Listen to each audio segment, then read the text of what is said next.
A bunch of brothers want to talk to her. Sister over here been sitting 5 years, 8 years, ain't nobody look her way. She mad. She mad because you ain't looking at her. Sister comes to me and says, I've been here X amount of years and I'm looking for a Lord. What should I do? So I give her a look. I look at her. I said, sister, I'm going to be nice. Work on yourself. What do you mean? I said, well, right now you're shaped like an O. You want to be shaped more like an 8, right? You want to be like the number 8, you know, like that? Yeah, there you go. Yeah, you don't want to be that one right there. So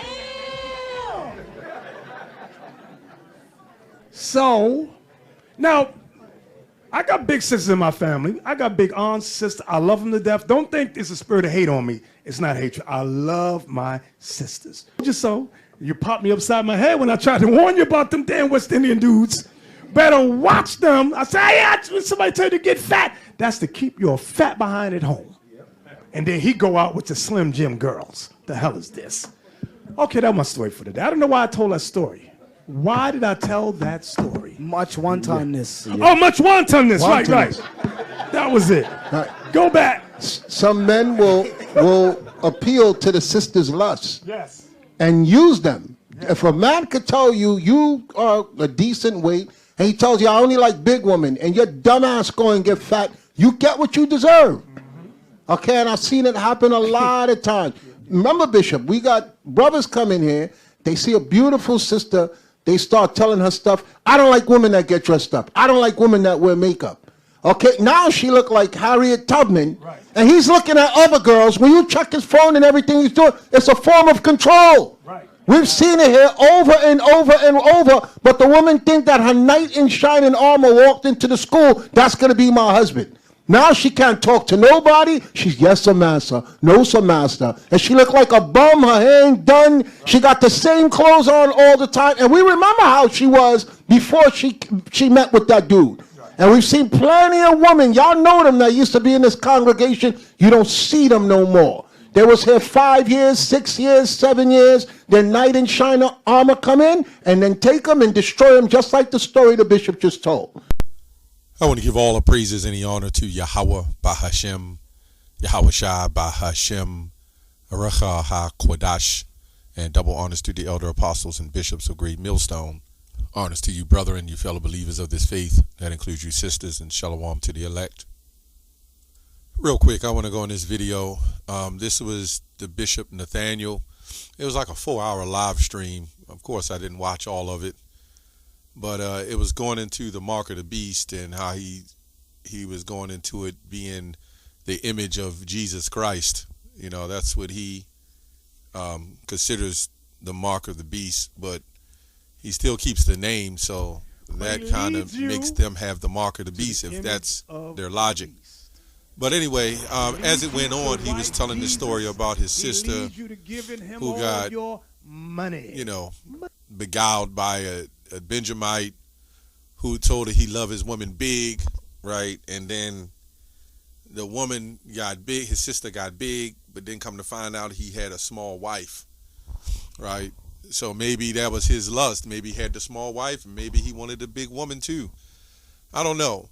But 1 Corinthians 14, and this the reason why I want to do this video because of the confusion that can be brought in the church when you're dealing with the women. And you know, the apostles of Great Millstone, starting with Elder Apostle Tahar and even men before him, that when they was, you know, just going off the stories I heard from Elder Apostle Rakal, Apostle Gabar, and Apostle Ramla, you know, but mainly I think Apostle Rakal was telling me a lot of stories that went on in the school dealing with the women. So you got to know that in the IUIC, the ISBK, the Sakari, all these schools that have women involved, this brings problems. It brings contradictions and trouble. Like the Sakari teach that I believe you have to be 18 years old to get 20 years old to get married or whatever. You know, and a lot of this stuff happened because of the confusion that women bring when it comes to these schools.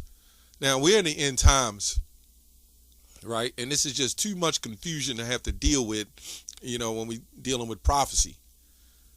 Now, what I want to say also, let me get a scripture real quick, because 1 Corinthians 14:33, for Yahweh, by Hashem Yahushua, is not the author of confusion, but of peace, going to quietness, as in all churches of the saints. So in 2024, in Babylon, that's rolled up with Greek and Rome and Egypt all together, you're going to have a multitude of confusion, right? Total confusion. Let's read another scripture real quick. It's Sirach 25:24. Of the woman came the beginning of sin, and through her we all die. We go to that old story with Eve, right? A lot of these women, I've always found out in life, opposites do attract. You could be kind of a good Jake and you'll get a wicked woman. Or you can kind of be an okay woman and you'll attract a wicked man, right? But we see in the school, no matter what you try to change in these women, they're all going to be carnal. They're going to go after the nice looking man. They're not going to go after the man that can be good for them. Now, if these guys are about the law, these IUIC brothers are about the law, right? First of all, these women that come into the school have all been with men. And they've all got spirits on them, right? And he hasn't got them young, right? You don't see no young women. Now, of course, we don't condone, grown men messing with 12, 13, 14-year-olds. But what I will say is in the ancient times, they were prepped for that. They were ready for that. And the reason why a young woman hooked up with an older man, so she would be groomed and grow with him. That's why you got what you call groom, the bride and the groom. You would groom her, right, to be a wife. But in this society, a 14-year-old woman that messes with a 30-year-old man, even though she has, what you want to call that word, seduced him, he's still getting in trouble because that's what you call statutory rape. The problem I have is if she's 14 and she commits a murder, then now she understands what she was doing and she was in her right mind. But she wasn't in her right mind when she messed with an older man. So going back to the school, even when you go back to Isaac and Rebecca, I think it was told that he was more along in his 40s and she was like 16 or 15. That's how it was. It's going to be really hard now. The whole point is going to be really hard now to groom a woman that's in her 20s, 30s, 40s, 50s, and up, right, to be a good wife to a husband, and vice versa. The husbands, these jakes, they're out of control. So you got a multitude of confusion going on in these schools, right? And the IUIC, they kind of matchmake. I did a video at their Passovers where they was trying to fix up women with men.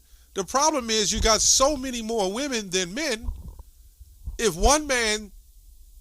you got 200 men in the school and you get 500 women in the school, how is that supposed to work if all 200 of those men get married? What happened to the other 300 women? And the reason why I want to go into this, because men love multitudes of women. Some men like women slimmer, some like them thick, some like them both. Because men like all kinds of women. And that's what it is. Okay? Men love women, man. 1 Timothy, let me go to 2 Chronicles 11:21. So Bishop Nathaniel says a man is supposed to only have one wife. And see, this brings more confusion. This is why the ISBK, I don't think they have as much an issue as the IUIC, right? Because at the end of the day, even in a world, you could be a man with a woman And the other women in the world know you got a wife, and they don't care. They will lay with you anyway. I know this, and I know all you brothers know that for a fact. But the wife that you're with, she's the one have the problem, right? Because she wants the control and the authority. This place is completely out of order.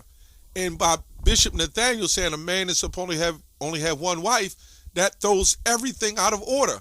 And this is why these women are trying to choose what particular man they want. Now, if a man could have more than one wife and he could take care of them, well, guess what? That changes everything. Because you might have 20 women that like there's one attractive man, right? And to her, she might find he's attractive. And all these women will a certain amount will try to be with this man. So it's all confusion. But let's go to 2 Corinthians 11:21.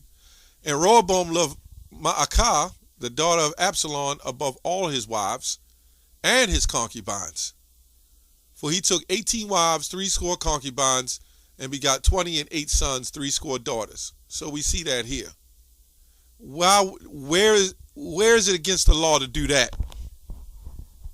Show me Yahushua getting on somebody, right? Any man, because he had more than one wife. I guarantee you they won't show that. Bishop Nathaniel teaches, I know this for a fact because I did a video. He teaches that a wife, what did he say? That in captivity you can only have more than one wife. When Exodus 2, I believe Exodus 2 debunked that with Ramses, like the Pharaoh, what he did when he put hell on the children of Israel and they multiplied. How the hell did they multiply? And he wanted to kill the firstborn sons. How the hell did they multiply? But he teaches that Isaiah 4:1, then we will be able to have more than one wife. How do you just make that up? It's either it's law or it's not law. The Lord is not an author of confusion. That's crazy. Women, to say a man is only supposed to be with one woman, right? That's feminism, right? You're not putting the man ahead. You're making man and woman equal. Anyway, let's go to 1 Timothy. I went into this before, but I'm going to read a little bit. 1 Timothy 3:2. A bishop then must be blameless, the husband of one wife, vigilant, sober, of good behavior, to hospitality, apt to teach. Now, when you go into the history of that, when it said a bishop must be blameless, the husband of one wife, that was actually talking about the woman who was sleeping around with multiple men. That's what that was actually going into. It didn't mean a bishop was only supposed to have one wife. In fact, when you do the research, bishops had multiple wives.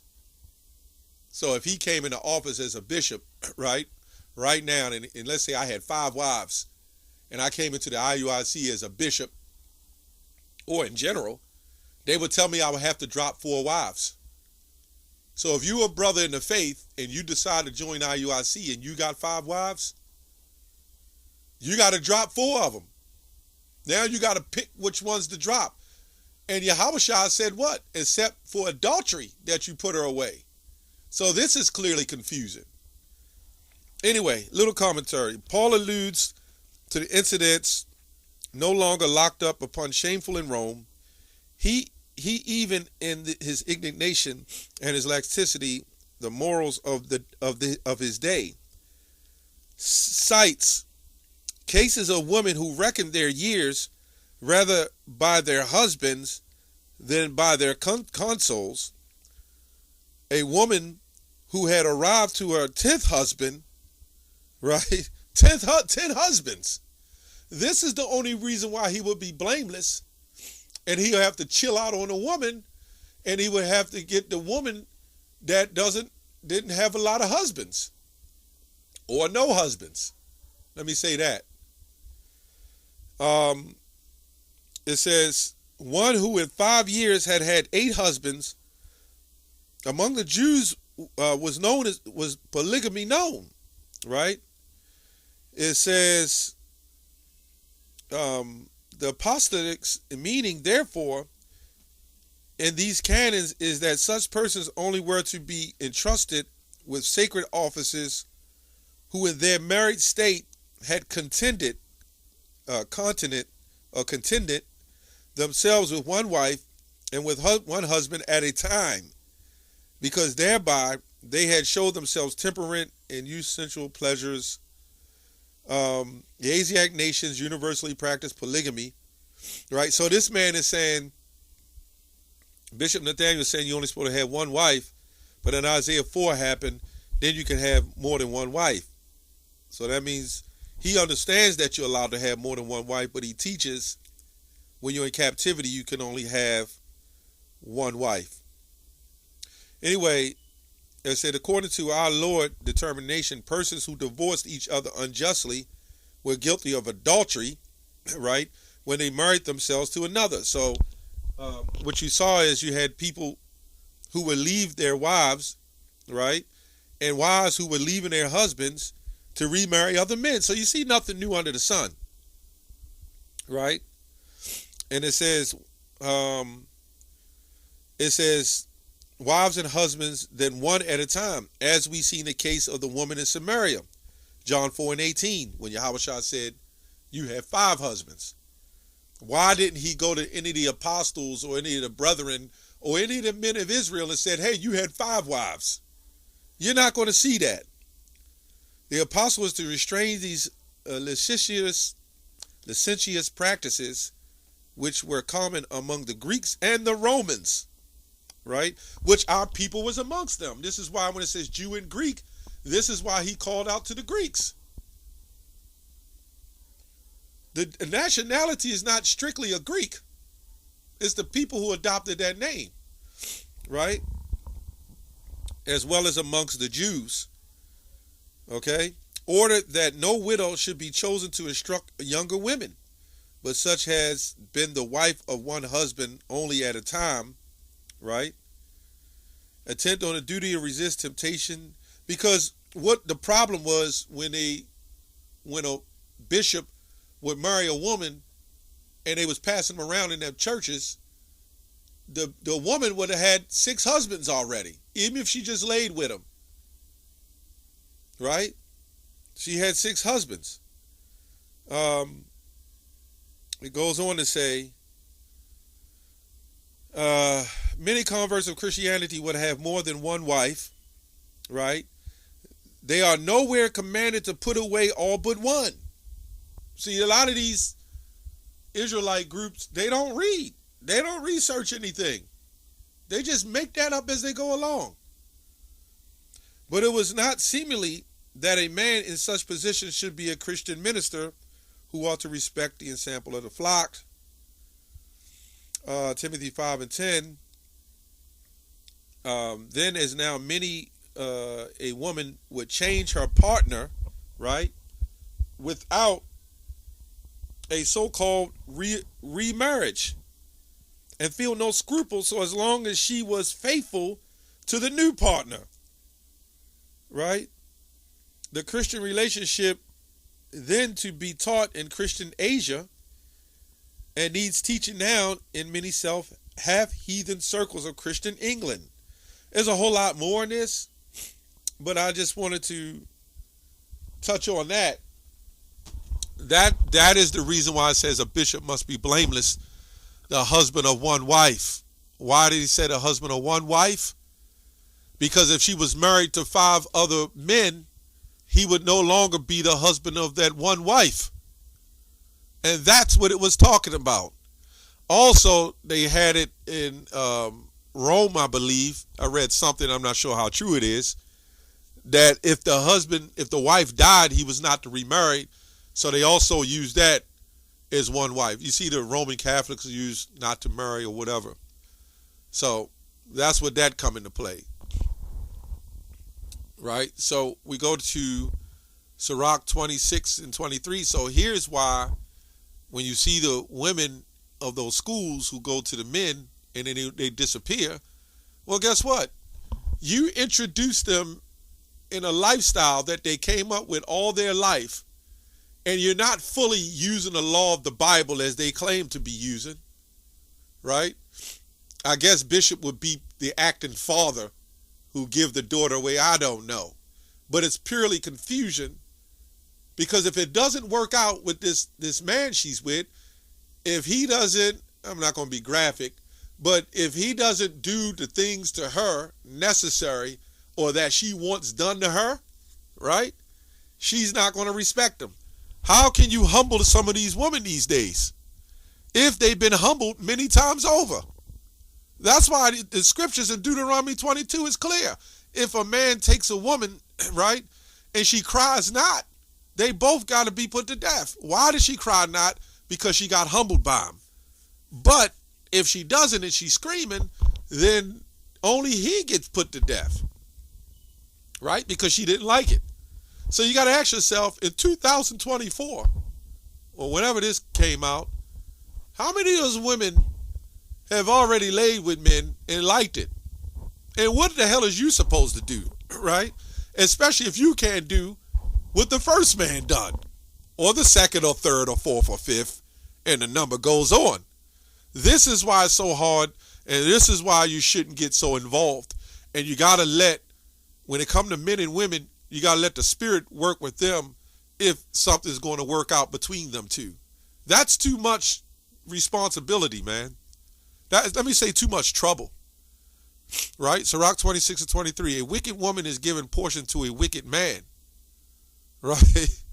So when he was talking about his sister messing with the Benjamite man, well, guess what? This is what they're saying. If the man was wicked, then she was wicked, period. And he's going to have wicked women coming in their school. A lot of those women coming in their school is a newfound Christianity to meet a new man. Let's put it on the table. We had women come up to us in the camp. We was teaching, and we said, we already know what y'all here for. And they admitted it. They like the strength in men. They just want to see men. 90% of the women are coming in their school to match make under the name of Christianity, to find their husband, right? That's why they go to church. That's why they go to the mall. That's why they go online, right? That's why they out front with the neighbors, right? That's their whole duty. And a lot of them are demons. And what they'll do is they'll latch on to you and follow the truth with you just to spin you. We've seen that happen too. We had a camp leader here that happened to, right? She was all for the truth with him. And when he kind of fell a little bit, she took him another direction. He back in the Christian world. So again, a wicked woman is given portion to a wicked man, right? Anyway, that's the confusion, man. That's what I wanted to bring out. That's all I have on that. Shalom.